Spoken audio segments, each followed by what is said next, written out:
السلام علیکم، میری چینل میں خوش آمدید سامعین۔ ابتدا میں حضرت امام اعظم ابو حنیفہ رحمۃ اللہ علیہ علم کلام کی تحصیل کی طرف متوجہ ہوئے، چونکہ رگوں میں خون ایرانی اور طبیعت میں قوت اور جدت تھی۔ قدرتی ذہانت کا حصہ وافر مقدار میں آپ کو ملا تھا، لہٰذا علم کلام میں ایسا کمال پیدا کیا کہ بڑے بڑے اساتذہ فن بحث کرنے میں امام صاحب سے جی چرایا کرتے تھے۔ اس سلسلے میں امام ابو حنیفہ رحمۃ اللہ علیہ کے مناظرے، کمالات اور بعد میں رجحانات میں تبدیلی کی مفصل گفتگو میری دوسری ویڈیوز میں بھی آپ دیکھ سکتے ہیں۔ چنانچہ یہ اس زمانے میں یہ واقعہ بھی پیش آیا کہ کسی عورت نے امام صاحب کی دکان پر حاضر ہو کر طلاق یا خیز کا کوئی مسئلہ دریافت کیا۔ حضرت امام اعظم نے لا علمی کا اظہار کرتے ہوئے امام حماد کی درسگاہ کی طرف اشارہ کیا اور ساتھ ہی اسی عورت کو یہ بھی تاکید کر دی کہ امام حماد جو جواب دیں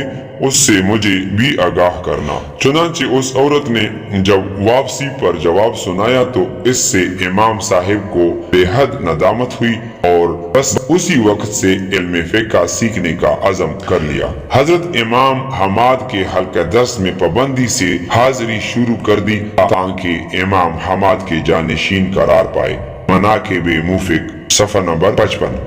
عقود الجمان صفحہ نمبر 162 میں خود امام صاحب سے یہ روایت منقول ہے کہ ہم امام حماد رحمۃ اللہ علیہ کے حلقہ درس کے قریب بیٹھا کرتے تھے۔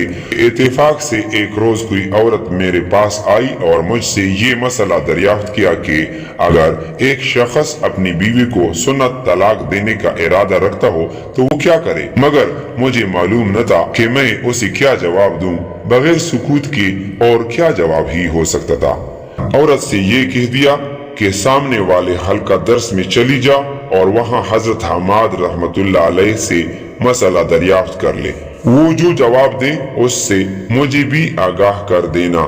عورت جب حضرت حماد رحمۃ اللہ علیہ سے مسئلہ دریافت کر کے واپس آئی اور مجھے بتایا کہ حماد رحمۃ اللہ علیہ نے طلاق سنت کا یہ طریقہ بتایا کہ مرد عورت کو اس طہر کی حالت میں طلاق دے جو جماع سے خالی ہو، پھر اس کو چھوڑ دے حتیٰ کہ وہ عدت گزارے۔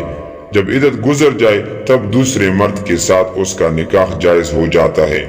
امام صاحب فرماتے ہیں کہ جب عورت نے یہ مسئلہ سنایا تو مجھے بے حد شرمندگی اور ندامت ہوئی اور دل ہی دل میں علم کلام کو اپنے لیے بے فائدہ قرار دیا۔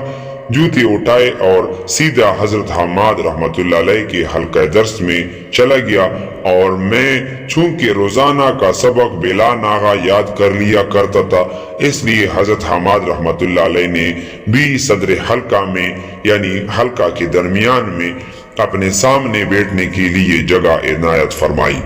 اس طرح گویا ایک عورت کا استفسار مسئلہ میری علمی ترقی کا غیبی سبب بن گیا۔ چنانچہ امام ابو حنیفہ رحمۃ اللہ علیہ اس واقعہ کی طرف اشارہ کر کے فرمایا کرتے تھے، خدعتنی امرأۃ وزہدتنی اخری وفقہتنی اخری۔ ایک عورت نے مجھے دھوکہ دیا اور ایک عورت نے مجھے زاہد بنا دیا اور ایک عورت نے مجھے فقیہ بنا دیا۔ یہ فقیہ بنانے کا واقعہ تھا اور دھوکہ دینے والی اور زاہد بنانے والی عورتوں کا واقعہ اس سے پہلی ویڈیو میں ہے، اگر آپ چاہیں تو اس کو بھی ملاحظہ کر سکتے ہیں۔ ویڈیو کو لائک کریں، اس کو شیئر کریں اور چینل کو سبسکرائب کریں۔ شکریہ۔